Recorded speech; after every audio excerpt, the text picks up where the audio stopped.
Okay. How did you get yours so nice and crisp there, Sydney? How'd you get yours to be so nice like that? You look like you're ghosting through yours. Yeah, I'm trying to figure out how'd you get yours so nice like that? So you need to go into Background? the background piece Yeah, where it gives you that, and then you're going to choose an image for your background, and then select the image. that's what I did. For some You're, reason, it's not coming out like that. I don't know why, but it's just not. Um,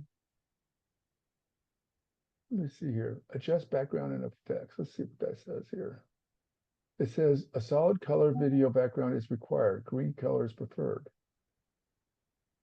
And I got this. I gotta be honest with you. I'm not able to get it situated here. Thumbnail image. I do like the shadow line on your face. It looks pretty cool. Thanks, man. Thanks. I may Hey have to, guys, can you hear? I may have to forego this because I can't.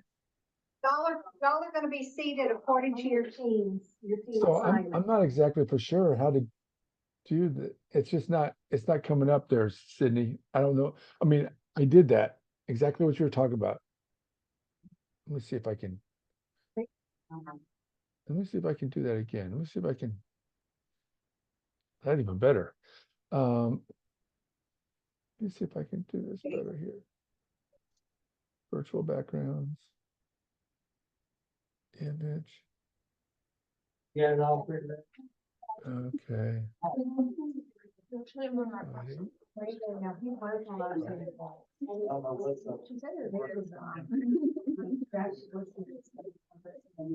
Okay. Thumbnail image.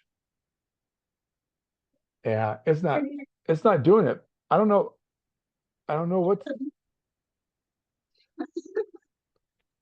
okay.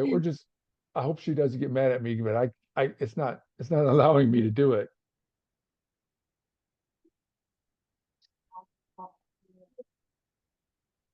Does it read? Does it say, I mean, or is it backwards? It reads the right way. It's It just, does? yeah, Okay. it'll look that way in your screen. Right. But it's your screen, you look nice and crisp. Wow, what is going on with mine? Um, Studio effects. Hey, I don't know. Challenge flag. Penalty. That's a challenge flag. Yeah, I'm not I'm not seeing it at all. Coaching challenge. Let's see if ASU. Yeah, it's just But okay. everybody here, we just probably have a few more. We have had several people last minute can't make it, Okay. and All right. anyway. I'm gonna cancel this because it's not coming up. Table, so I think I'm you're right corner two. here. Yeah, Okay. you're corner There. two. How's that? Pretty That's good. better. Yeah. right here. Okay. Let me go. Guys, we have Mhm. some- Man, Eugene, you got yours blowed up big. I need mine to blow up big like that. Thanks, Drew. Gotta figure out how to fix it. There you go. I wished I had that right behind me. I'm gonna So get over in while front of mine. It's more comfortable. waiting for others, let me just go ahead and do some housekeeping stuff for you guys. So I'll welcome in a minute, but for the students, you have a survey that you can fill out and leave on the table before you go. And that's about your mentorship experience. Let's see what else.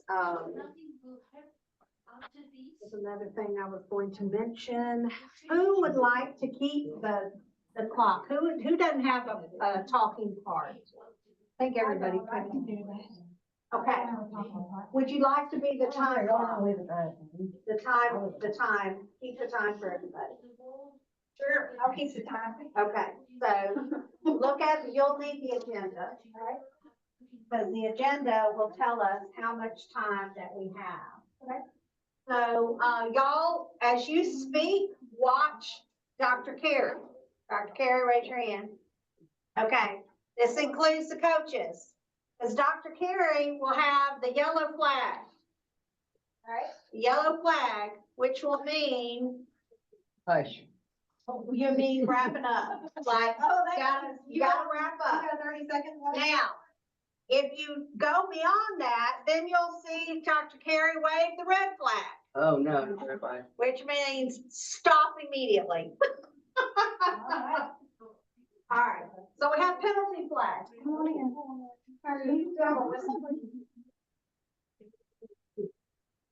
According to your team. Yes. I work in autism, we have 1,000. In every configuration. Mhm.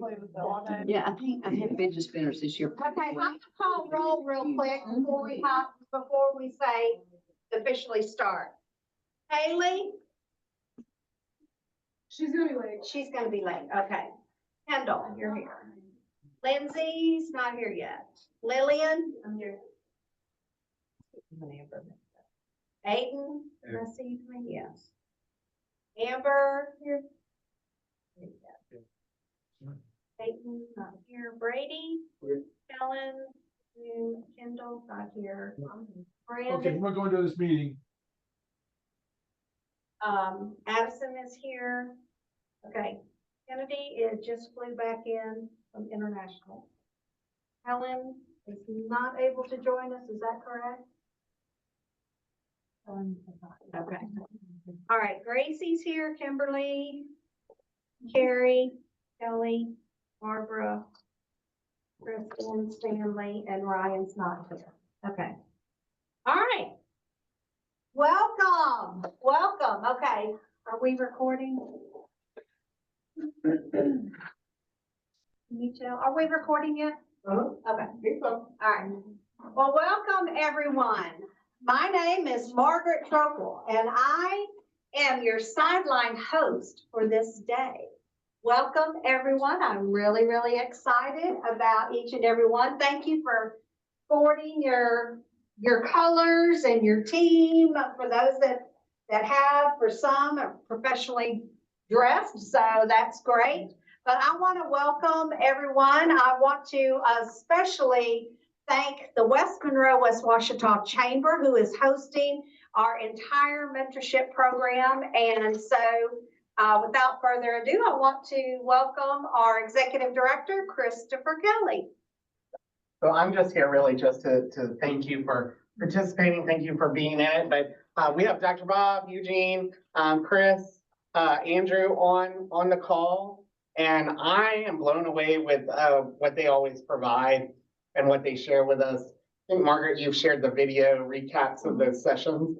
I hope that you will revisit those because it's extraordinary the gifts that these men have lent to us. And I'm always in awe of whatever Dr. Bob turns up. And when we first had this conversation, he's like, well, I know people. And then it just became something that was greater than I could have ever imagined. So, and big props to Margaret for always having such vision and pulling things off. It's really some extraordinary people you have. I'm here for you anytime. If you need help after we sunset this, I know that you have your final presentation. I'm really looking forward to what y'all bring to the table. And I know Margaret's following up with an email detailing those couple-minute presentation. But hey, we're here for you if you need anything that we can foster for another opportunity with job shadowing, another opportunity anywhere. We're committed to you and your future. And so I'm proud that you're here. I'm proud you're involved, and let me know how to help. Okay, so I'm going to turn it back to Margaret, and thanks, y'all. Thank you, Chris. Well, we are really, really excited for those. Most of you have had at least one job shadow. I know there's 2 or 3 of you that we're still trying to connect to have a job shadow opportunity that is coming. I have a couple of people that I'm waiting to hear back from. So you will be hearing from me or that other person. So without further ado, we are going to start with our quarter 1. So we've got I'm joined by our halftime host, who is going to be, who's Stanley Doopy. Stanley was, he was the sideline host for the West Monroe Rebels for 20 years? 25 years. So we have a veteran among us today. So I pale by comparison to what Stanley will bring before us. So I'm really, really excited. Thank you so much, Dr. Bob, Chris, Eugene, and Andrew for being such a part of this, for believing in this program and these students and coming alongside of me. This has been wildly successful because of your partnership. And so we can't thank you enough for being a significant part of what we are doing with our high school students. So anyway, without further ado, we're going to start with quarter one. So that will be Haley is our mentor. She's not here yet, but she will be here shortly. And so we have Kendall, Lily, and Aiden. And so, guys, coaches, I did send you the teams.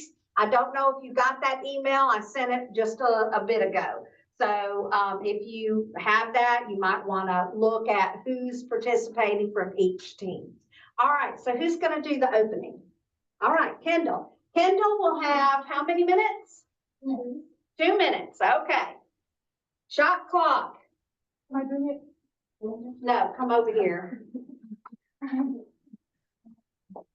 Yeah, right here. All right, you can just sit or stand, it doesn't matter. Just so they can see you.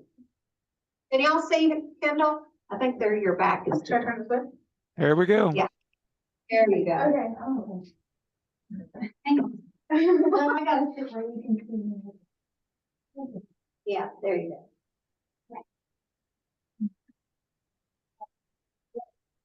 Good evening, I'm Kendall, and I would like to begin with a special thanks to our first coach we met all the way back in February, Dr. Bob Turner.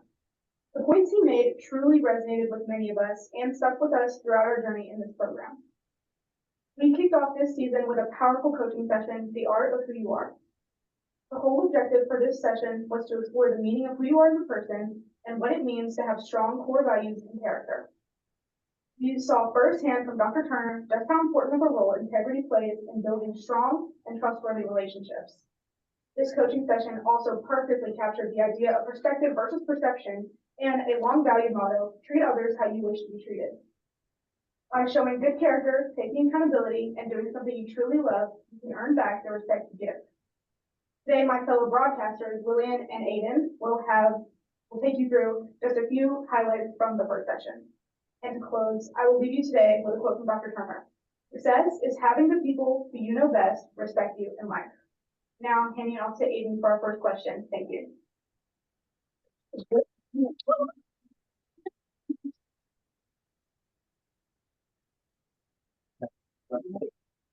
So like Kendall said, Dr. Bob's session was on integrity and who you are. And so one thing that he said that stood out to me was your character never really changes at all. Your image and your reputation do. So my question is, Dr. Bob, have you ever been faced with making a choice that you knew wasn't right, or having to sacrifice something, whether that being a job or a relationship with someone important to you? The answer to the question is yes. I think any person in leadership is going to, at some point or another, face a situation where you have to make a decision. For me, it was walking away from a job because of the character of the people that I was working with. Wanted to move in a direction that I thought was not going to be in the best interest of the people that I was working with, and it wasn't going to be in the best interest of my influence and what I wanted to demonstrate as my character in regards to that situation. So it does happen. It doesn't always happen, especially in ministry, and I've been in ministry for better than 30 years. But sometimes it happens, and you have to make a decision of what's most important, your character or your success. And sometimes you have to just walk away. And so that's what I chose to do at that time.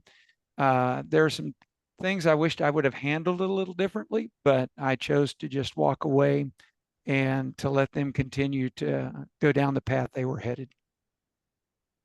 Good question. All right. Y'all are doing good on time. Hello, I'm Lillian with your scenario, Dr. Turner. So let's say that you're meeting someone new, like a coworker in your workplace. What are some initial things you could say or small actions you could take to make your integrity known? Ooh, that's a really good question. I don't think there's anything that you can do in one session the first time you meet. I think it's a conglomeration of many decisions that you make over the course of the relationship. It's important for you to get to know them and for them to get to know you, to share your stories about your life and what's brought you to where you are. But for me, I think the most important thing is to, in building that relationship, is every day let them see you making the decisions that are going to demonstrate the type of character that you want, to let them know that you make wise choices and that there are times that you're going to have to say no to things that might call your character into question and certainly your integrity.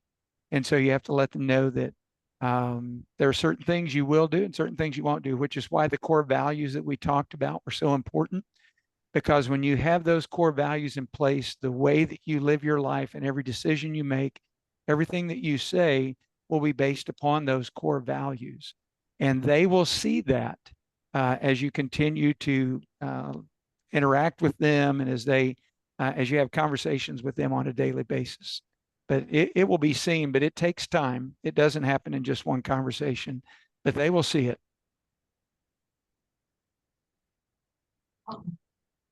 That's it for your, okay. Any other question? We're doing really good on time. Is there any other coach that wants to add into anything that was mentioned?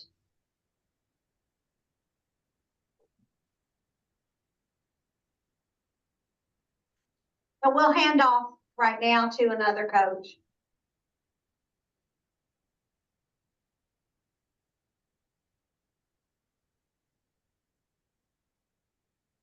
Is that us you're talking to? Yes, I should have said, I'm dropping back for the Hail Mary here, passing into the end zone. Substitute quarterback. That's it.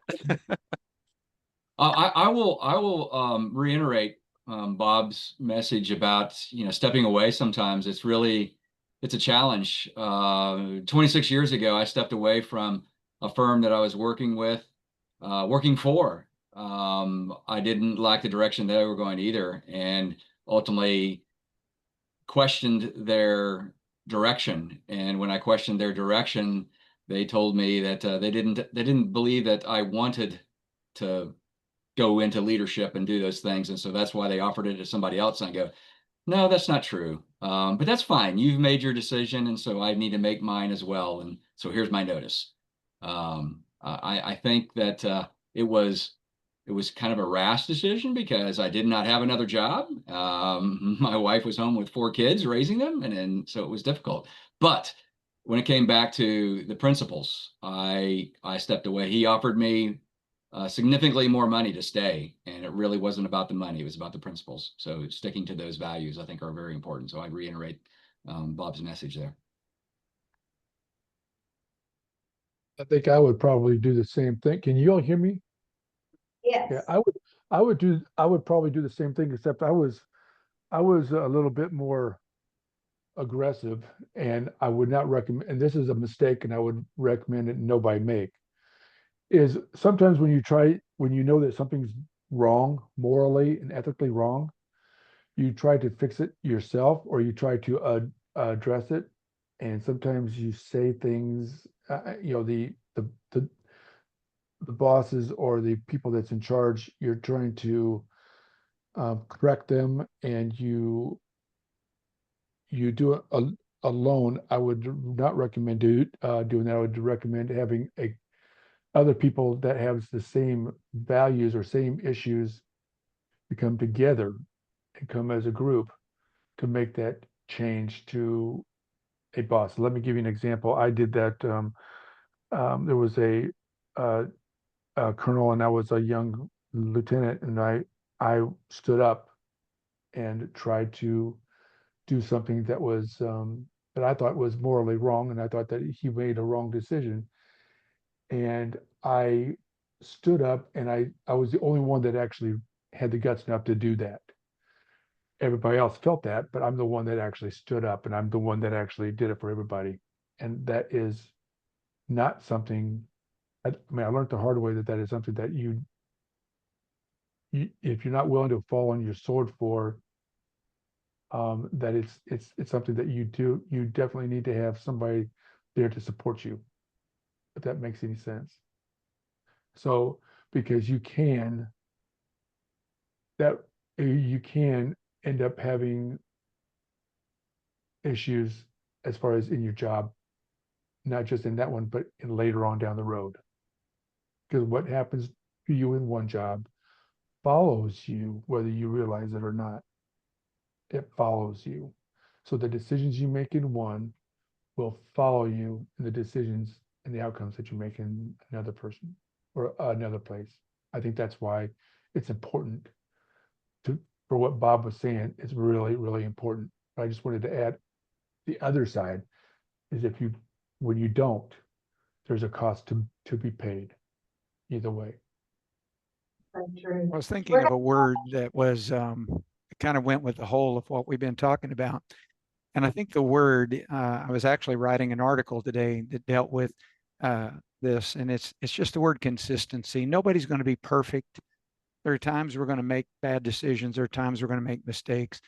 But I think the key, and maybe this is in answer to the question I think that Kimberly asked, is that we have to strive to be consistent as best we can. And people will see that. They'll see the consistency because we make the same types of decisions in the same types of situations. And when we do, the end result is going to be that people see, oh, they're striving to live in a connection to their core values, and that develops integrity. All right, we have the red flag over here, so we're gonna move over to the quarter two table. And so Gracie Ushley is our mentor, and she will be the team lead for quarter two. So take it away. Hello, I'm Gracie Ushley. I'm a mentor during this cohort with the program. Back in March, we had our quarter two Zoom coaching with Dr. Andrew Campbell. Character gives weight to your words and actions. We also discussed integrity and how it is built upon three main things: qualities of respect, responsibility, and character. We discussed what character and integrity did in honesty, telling the truth versus not telling the truth. He presented an axiom that says greatness does not come out of intelligence. It comes out of character, and character is not formed out of people. It's formed from people having the courage to live through integrity. He also noted how making promises you can't keep and going back on your word is not a way to take accountability for integrity within our actions. We discussed if we're willing to sacrifice our character for our friends and our people around us, or if we will choose to live through integrity. Dr. Campbell also discussed the importance of understanding opinion and whose is more important, our own opinions of ourselves and who we believe we are, or the opinions of other people. Dr. Campbell asked whose opinion is more important, yours or theirs, whose values are more important, and that you cannot control what others think of you. You can only control what you think of yourself. Y'all have a question or?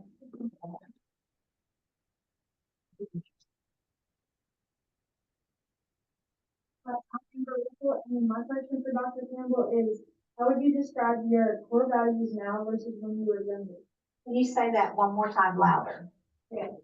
My name is Amber Russell, and my question for Dr. Campbell is, how would you describe your core values now versus when you were younger? That's a Oh, doozy.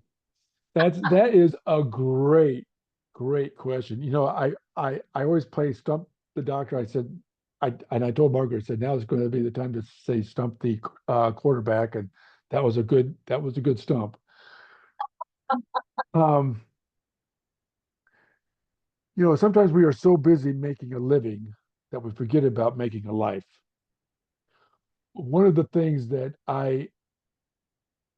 when I was younger, my core value was it was all about Andy. It was all about what Andy was going to do. It was all about my core value was um, I really didn't. I was more concerned about what other people thought rather than what and I adapted my values and my core beliefs based upon what everybody else thought that they should be, rather than who I really was. And you know, there's an old saying is that nothing you can slice so thin that it doesn't have two slices or two sides. And I really didn't care about the other person's side. I was always more concerned about my side. And my values at that time, when I was your age, 18, 19, 20, is I thought I had it all together. Everybody needed to come to me and meet and my core value was more of um, how can I be accepted? What do I need to do to be accepted? And what do I need? And I was more concerned about other people accepting me rather than me accepting myself. And the core value now is where the relationship is more important than the problem. And I say that because this is a value that I have learned the hard way that relationships come with an investment. And and I know my yellow sign is up there. My core value is more of trust, empathy, learning more to be empathetic. I wasn't empathetic when I was younger. More being accountable rather than blaming, where I was blaming other people for whatever was left. And now I'm a lot more accountable. In fact, two of the people that's on our team here are people that I hold accountable, that holds me accountable. So I think that's part of it, if that answers your question. Very good.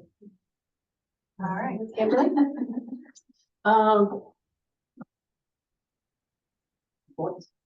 Well, I got one more. Hold on, yeah, hold on. You're running out of time though. What, I'm Kimberly Peters. My question for you is, when you have to make a decision between what would be right for you and what would be right for, say, maybe someone very significant to you, what would be your guiding principle? So you're true to yourself, but you're true to the relationship. Oh man, I'm getting sacked twice. This is really a good question. I think, and I'm looking at, I'm comparing it with my wife. Okay. Sometimes the relationship is more important than for me and my values.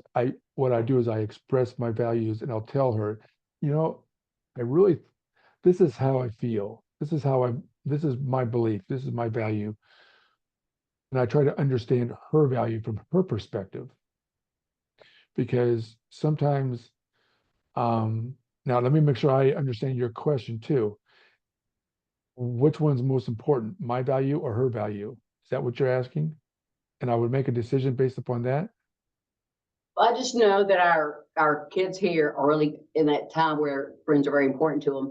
So boyfriends, friends. So when you have to make Okay. a guiding principle of preserving that relationship, but My- being true to yourself. My guiding principle now is mostly to do what's in my values and my beliefs and explain it to the other person.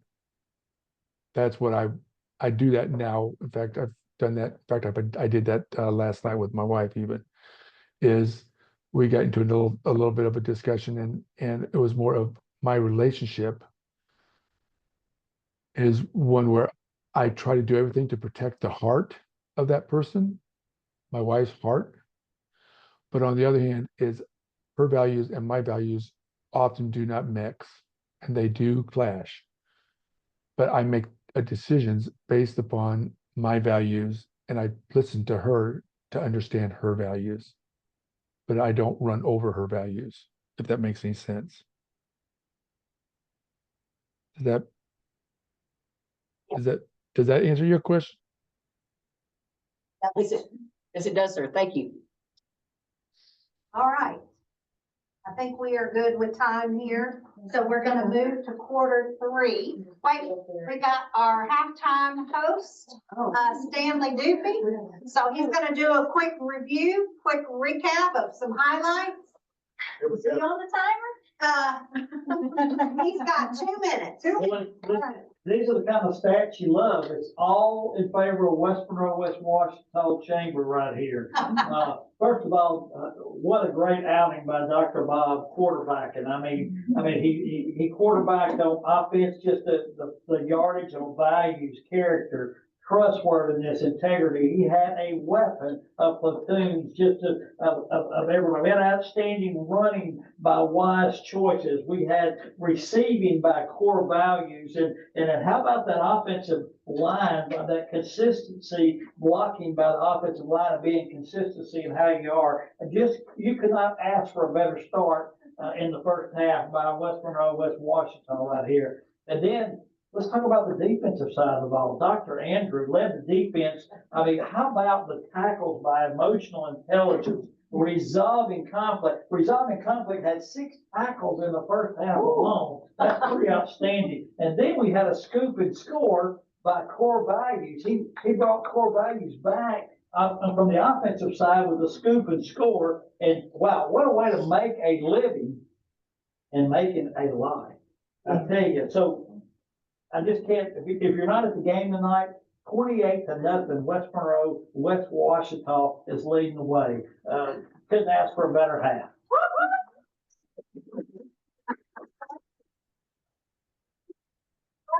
Go, man. That was an end zone score right there. All right. Well, you did a great job. Coach, you wanna, okay, so we're gonna get to quarter three. So our head coach here, our mentor, our lead mentor is Kristen Chandler. You can take her off from James. Hello, I don't know how I'm gonna follow that, especially we had to like flip, our team had to flip and we weren't prepared. For this, that's okay, we got this. So, for our session, we're covering Eugene Thompson, who talked about, passionately pursuing your purpose. And tying that in with running for him. So finding your purpose in the wilderness, your purpose can reveal itself to those who are willing to walk through uncertainty with intention. Your purpose is not just the destination, it's the direction you're choosing to run, even when the trail disappears. He talked about you start with something that makes your heart race a little faster, and then you follow those things that stir inside your soul. If you stay in motion long enough, you will discover your why. The only thing I'll add to that, I am a hiker, and we talked a lot about compass and things of that nature, like moral compass throughout all of this. And I went hiking for the first time in the Smoky Mountains, and I've done it so many times elsewhere. I was like, I don't need to stop and get a map. I'll figure it out and be fine. I got 3 miles off track, and the only reason I got turned back around is because some folks stopped me and they saw I didn't have the right gear. I was like headed into the for real wilderness where like you sleep overnight for 7 days with no sleeping bag and food. And anyway, so I guess you can tie that in with, a literal map and a moral map. It's important to have all of those things. But anyway, Addison is going to come up and share what resonated with her and ask some questions.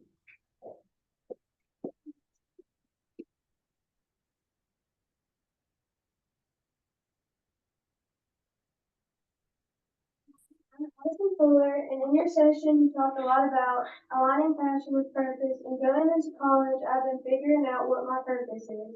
And I feel that my purpose is to become something in the medical field because I've always had a strong passion for helping others. My question for you is, what moment in your life made you realize what your true purpose was? Oh, good question. Ooh, Yeah, Andrew, you thought you had yours bad. Mm. So I think I've journeyed a while in looking for my purpose, and I think a lot of it is, as was mentioned, probably not all the time did I have my compass. I got lost probably many times, thinking that I knew where I was going, where I felt was the right direction, but then had to kind of rein myself back in and see things. And unfortunately, many times when you get off on your path, it's a lesson learned, and those are the toughest lessons to learn, how to get back to where you need to be. There's things in my life that I look back on that I wish I could do differently, but I also know that those things have formed who I am today, and so I don't regret them, but I certainly don't want to pass them off and not learn from them. So my process that I've gone through and the lessons that I've learned over the years, I believe that my passion for my purpose, I guess I should say, has actually changed. I've always wanted to encourage others. It maybe not have been evident in the beginning of my career. It was probably more feeling like I was goal driven at that point, and the goals were more important than the end results that were there. And so as I've kind of worked through scenarios and had many losses, many challenges, many hurdles that's been there, I believe that I've kind of found my way back to what my true purpose has been, and it's always been to encourage others, whether it's through my lessons I've learned in my life or the experiences that I've been able to share and those elements that have come back in. Resilience, I believe, is a big learning takeaway, and as part of my core values now is to stay consistent, as Dr. Bob mentioned at the beginning. I think too many times we get off path because we don't stay consistent. So that's mine. I saw the red we flag. don't, and we don't, and we don't live by our core values. Mm.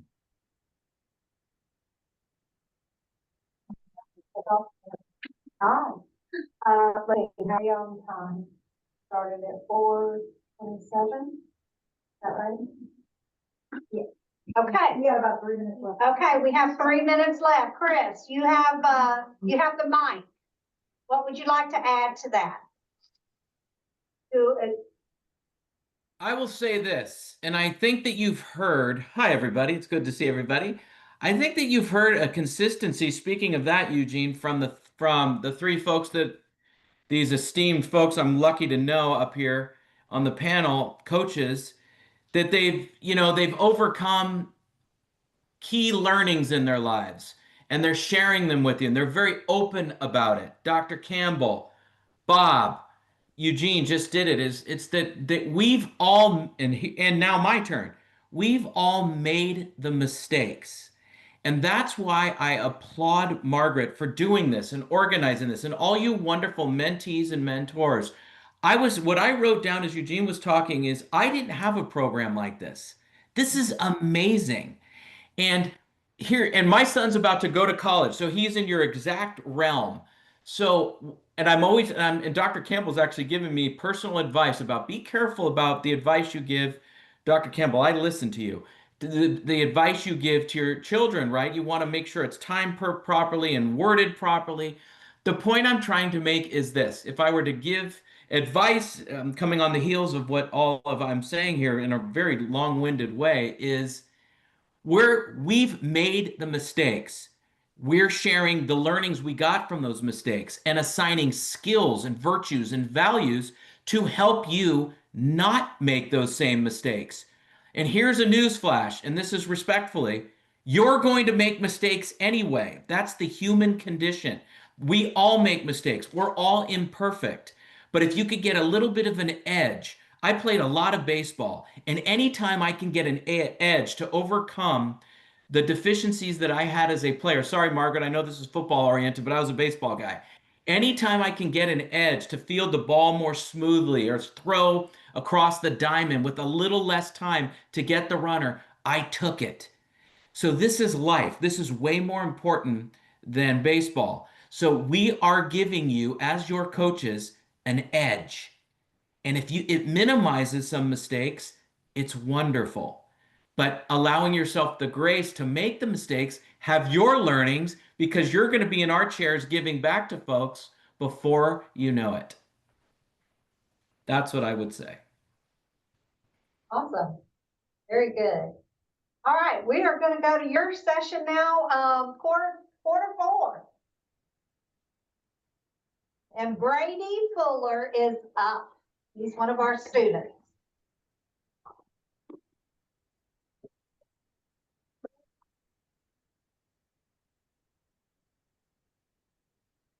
Go ahead.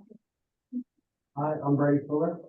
To kick off quarter four's Q&A, I'd like to give a brief overview and statement for the life skills or core values that Coach Chris Gargano brought to our attention last quarter. First off, we have presence. Get the most out of your time right now. Just being there and listening is helpful for relationships, personally and professionally.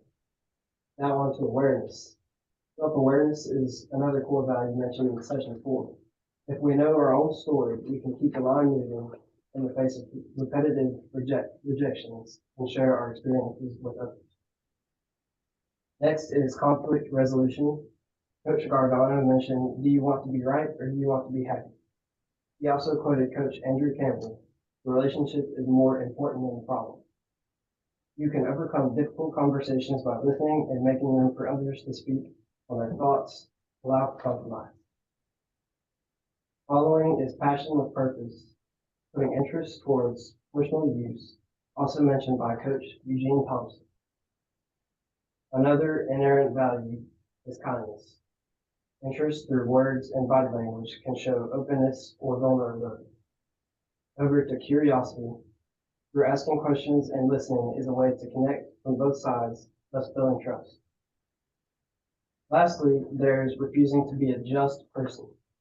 Hold true intention for different things that you do. Try not to hold different levels of interest,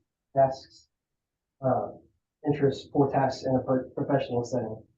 Take everything seriously and don't just be someone. Now to wrap it up, from the very beginning, the emphasis on discovering and alignment with our core values laid a powerful foundation that influenced every lesson that followed. Throughout the program, I was inspired by the wisdom of each mentor, Dr. Bob Turner, Andrew Campbell, Gene Thompson, and Chris Gargano, whose teachings collectively encouraged me to value relationships over conflict, align passion with purpose, and lead with humility and presence.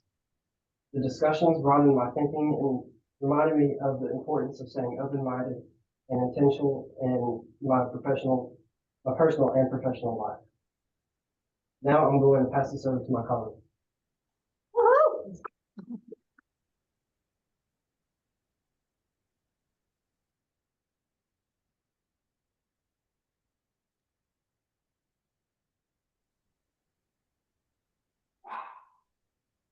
So I'm Kelly Hill. I'm a mentor.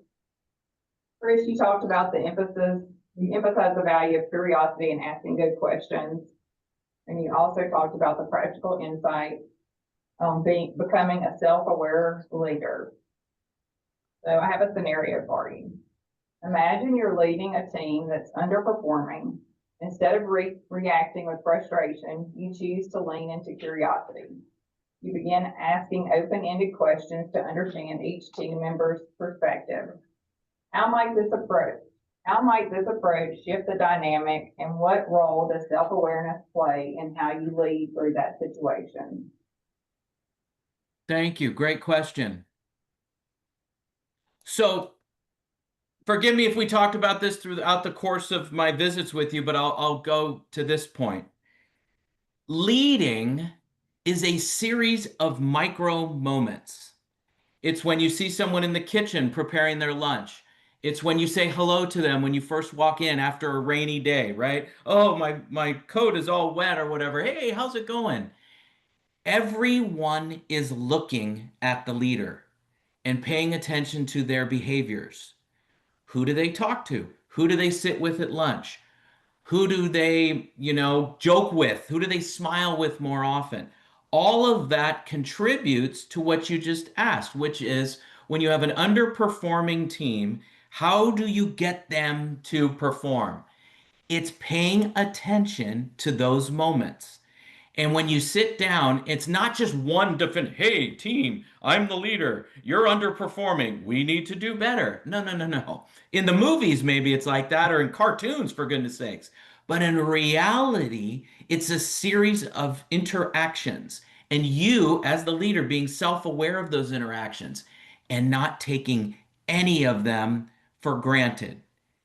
Meaning, oh, you have to be self-aware 24/7. That does not mean not being authentic. Opposite. It's being very authentic, but being aware of your impact.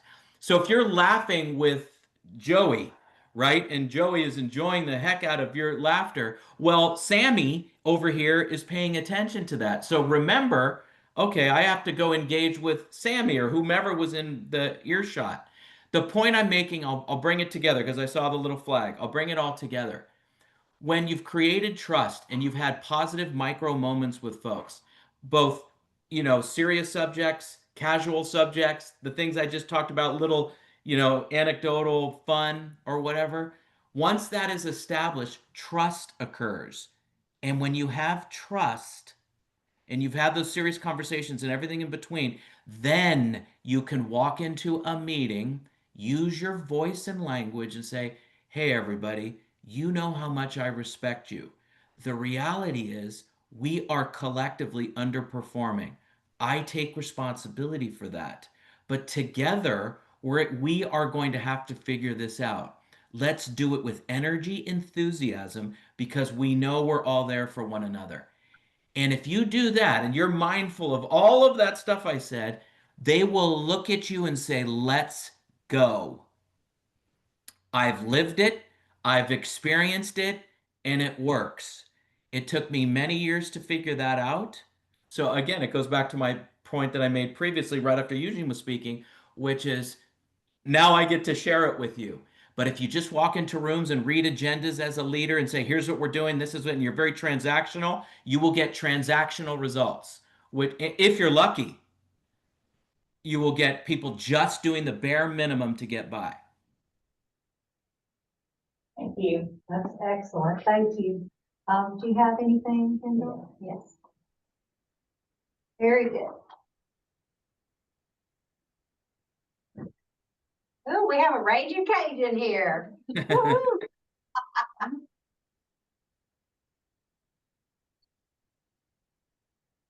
got from message is that nothing is worth losing a relationship over, and it's taught me to prioritize harmony and understanding over being right.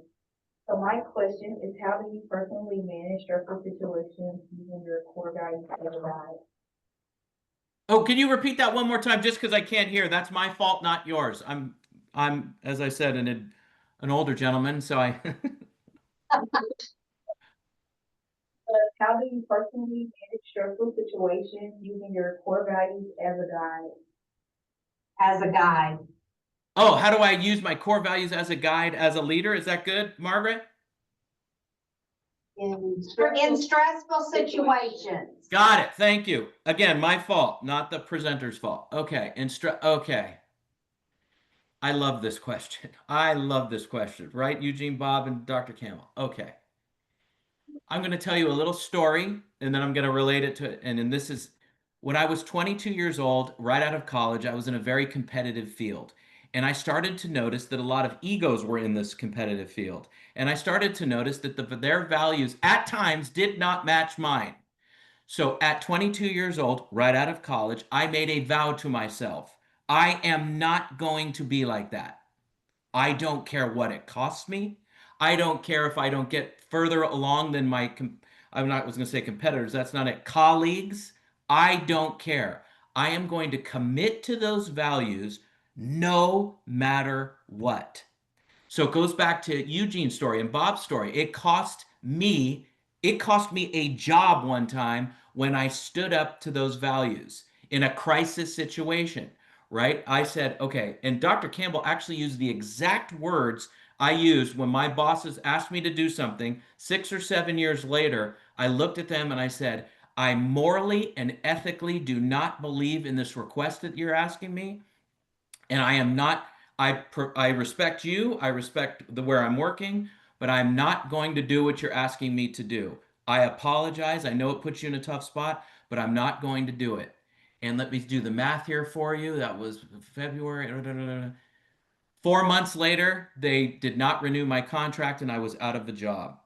So my answer to your question is this: there will be a time where you're going to have to make a decision, either in a crisis situation where it's in real time and you're having to really make quick decisions and say things that, you know, you hopefully don't regret, or it's over the course of a time making a decision to either do something or not, or how are you going to deal with a difficult human being? When you commit to those values, you're going to know what to say and how to communicate those values.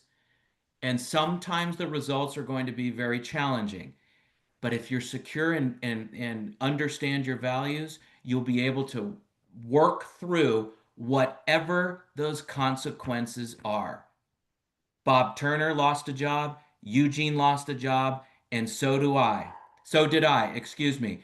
And that was in, I'm not even going to give you the year, but it was over almost 30 years ago, 28 years ago.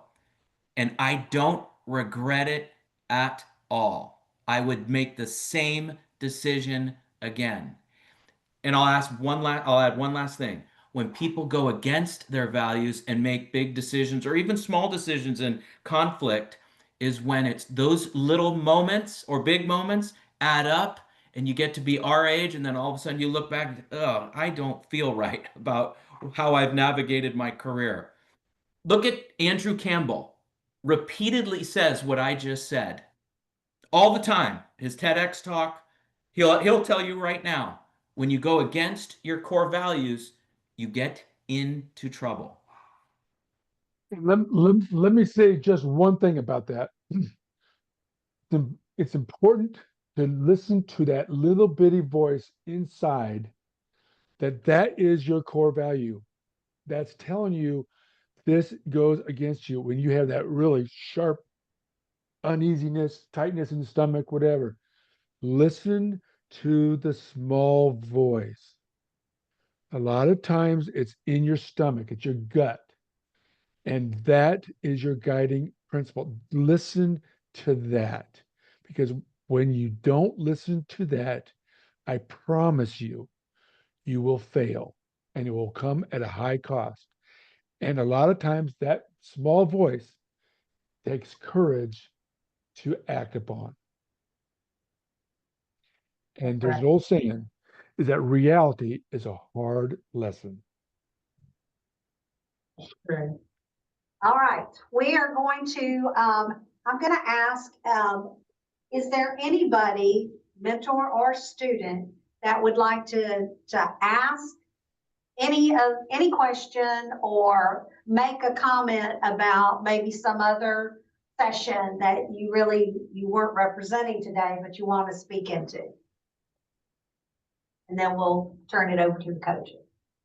So any comments, any encouragement as a leader, for the mentors, as a leader, how has this participation with the monthly Zoom coaching sessions, how has this helped you guys? I would say I feel like it's kept me sharp in leadership skills, and you can never hear things like this too many times for it to still be impactful.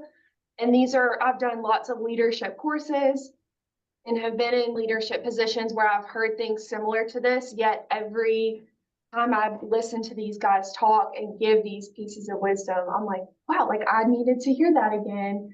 And it still rings true and it's still so impactful.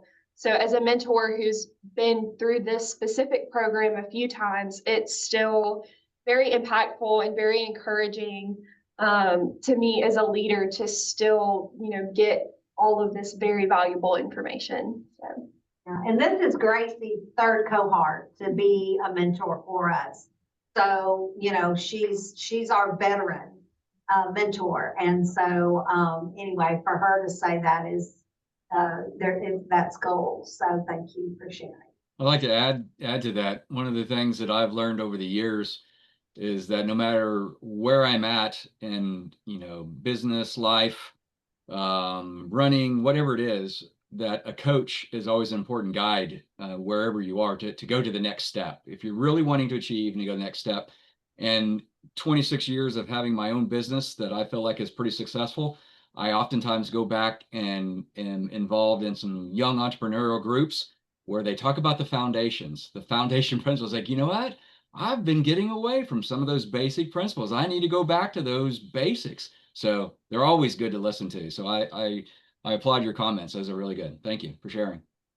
I would comment on just real quick. And that is that you cannot do leadership by yourself. You cannot do life by yourself. And guys, I'm here to tell you is by personal experience is that when you try to do it by yourself and you don't listen to that inner voice or the wisdom of other folks, you will learn lessons harder that way because you'll learn it on your own. But sometimes that's the most valuable lessons that you learn is when you do it is when the lessons are hard because you will learn those lessons. And so I would really encourage you, one, let me caveat on this, is that your parents did the best job they could under the circumstances that they have. Give them the grace. You may not like what they say. You may not like what they do. You may not like how things were raised or whatever, but they did the best job they could given the circumstances that they're in. Give them grace because they're learning just as much as you. And that is probably the best gift you can give to your parents is to say, I understand, but I need my life too. It's hard. And it's the same thing in a job, and it's called leadership. I understand where you're coming from, but this is why we're doing what we're doing. And as a commander that commanded 5,000 troops, I'm here to tell you, I had to do that a lot. And sometimes I was wrong. But I'm the one that had to take responsibility for it. And leadership is a lonely process.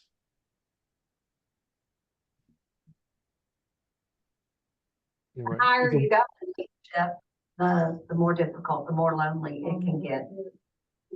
That's right. Okay. Anybody want to pose a question to another coach that you might have? Well, okay. I'm gonna take that as a no. Let's, we're gonna go back to Dr. Bob. We're gonna do our wrap-up session now. So what, do you have a gold nugget that you want to leave the students? This will be y'all's last engagement with these incredible men. And so take that, take a moment to think about if there is something that you really do want to share. But coaches, this is your time to wrap up. Well, first of all, I want to thank you, Margaret, for the opportunity to be a part of this. You and Christopher have put together something that I would love to see every Chamber of Commerce in this country doing, because I think there are a lot of young people that could benefit from a program just like what you guys have put in place. And I know that you're learning as you go, and so it's a great thing. But I also want to thank each of you as mentees or students for being a part of this.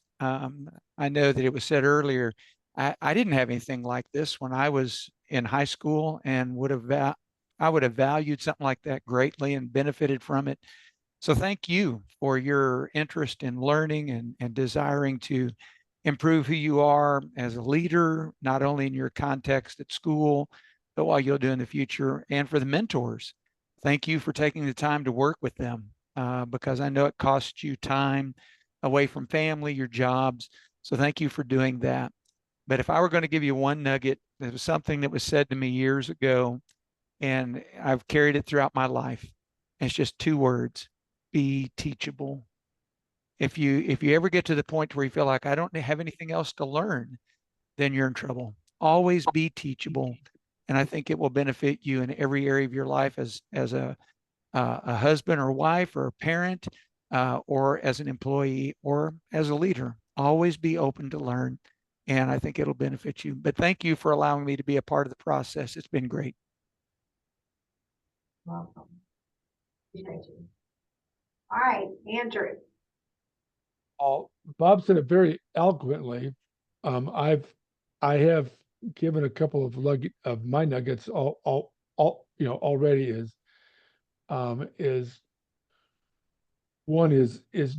Learn how to deal with conflict.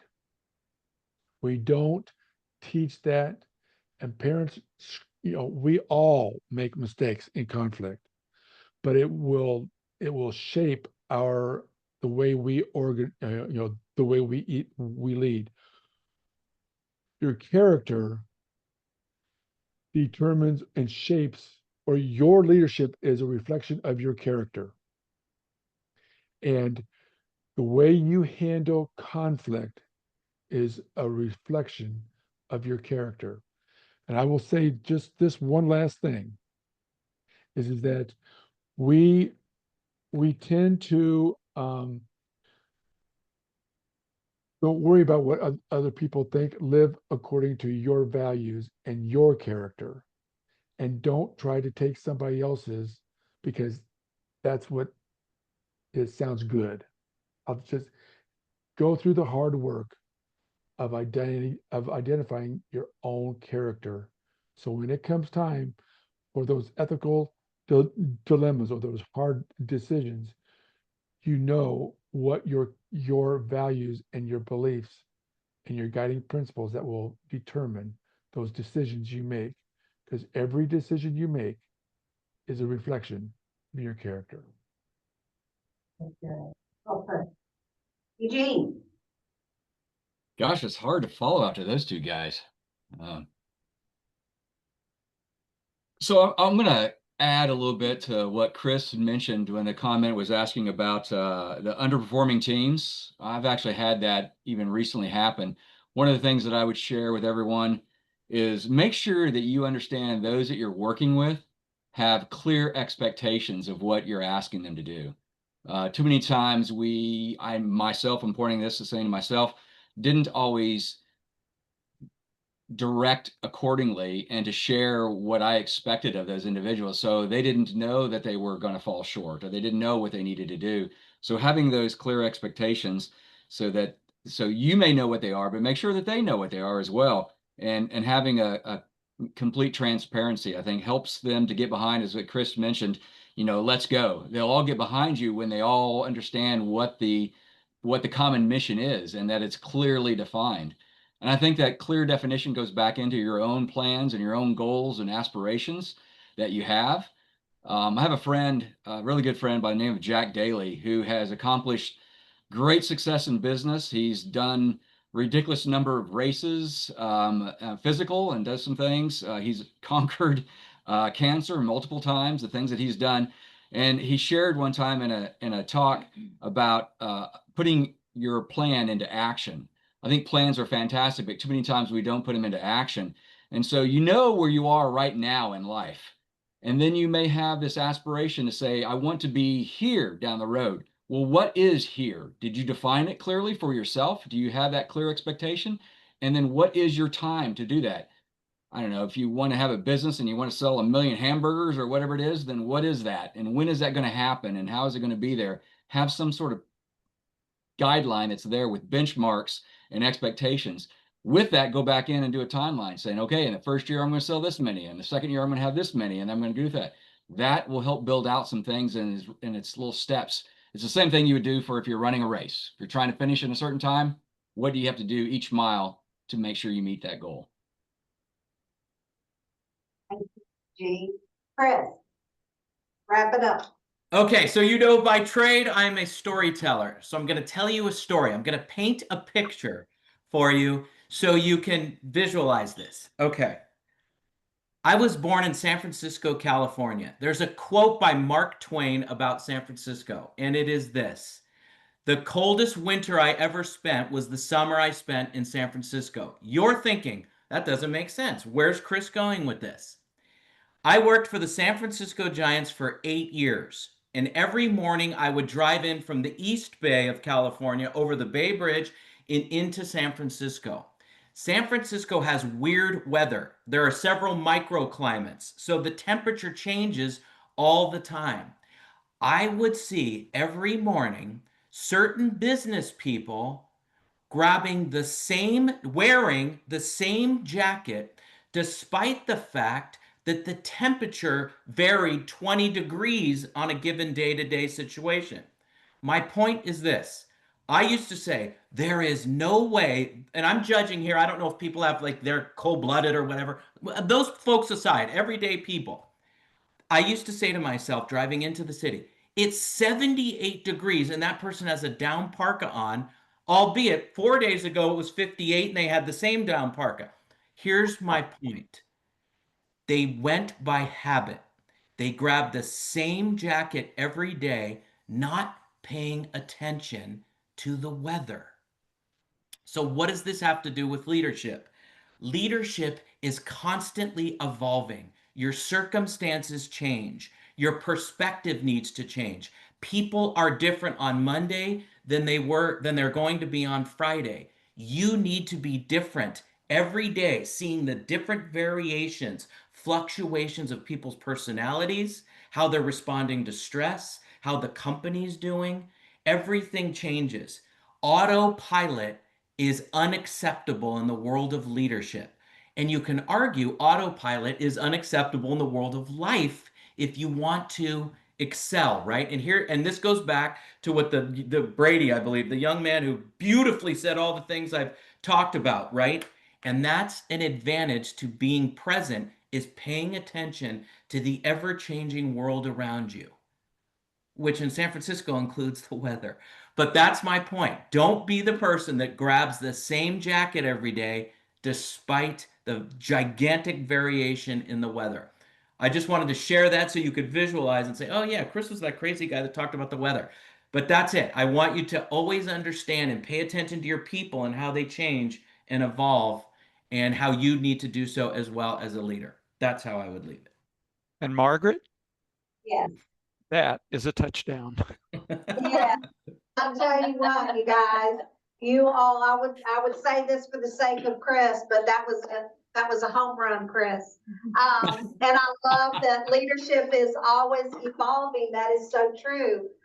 And the thing is, those that have empathy, it's a good thing. Empathy used to be frowned upon many, and Andrew can speak into this, you know, with leadership, with military, you know, that was considered weakness. Not so much empathy, but yeah. And so that's not the way it is these days.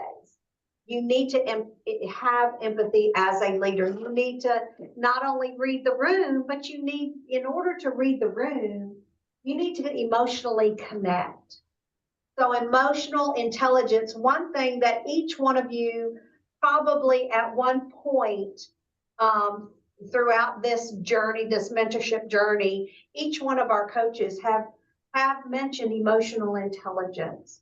And that is so key. And one of the things that we have done in creating this program, first and foremost, was, okay, we want you to know who you are. And so we started with core values, and then building upon those guiding principles, those core values. Once you know what those are and you stand firm, that's your guiding principles for life. And so that kind of sets the foundation, as one of you guys mentioned earlier, setting the foundation, that Eugene mentioned, setting the foundation, laying strong foundations. You guys, these core values are your strong foundation. Those are the pillars of your life. Those become ingrained inside of you. You lead by your core values, and you will be successful in everything you do because you are staying true to who you are. And if that's all you get from this program, then it's been successful. Because that right there, they don't teach in high school. They don't teach in college, do they? Nope. And some of those jobs you get early days will try to convince you otherwise. Yeah. And you have to go in knowing that you're not gonna vary. Yeah. So anyway, this is foundational to your success. And so anyway, I'm just so thankful. We have one more event, and that is our closing celebration. And for you coaches online, I just want to share what we're going to do. The closing celebration, we're going to actually be at City Hall with the mayor. Hopefully we'll be able to pop in. We'll have a couple of our former mentors there. One of them is an alderman for the city of West Monroe. So we're going to hear from Ben Westerberg on leadership. And then what we're going to do also is you are going to, if you look in your booklets and your resource booklets, this will be your next focus for your mentorship. The final cap will be your portfolio presentation. So that will be your next thing for mentors and mentees to talk through. And that is you presenting on three things. Self-discovery, what you learned about yourself, personal skills development, and professional skills development as well. And that would include career focus. It would include job shadowing, mock interviews. It would include the professional development that these guys have helped you with throughout the 6 months. So anyway, you'll have a 2-minute oral presentation where you'll get in front of everyone and just share from your heart what you gained from the program. 3 aspects. And so you can have note cards if you're comfortable with that. You don't have by any means. That's not required. But anyway, any questions on that? Nope. Well, let me know if you do, if you have any questions. Thank you all so much. We really appreciate you. The students, do you want to say anything else? Thanks or anything?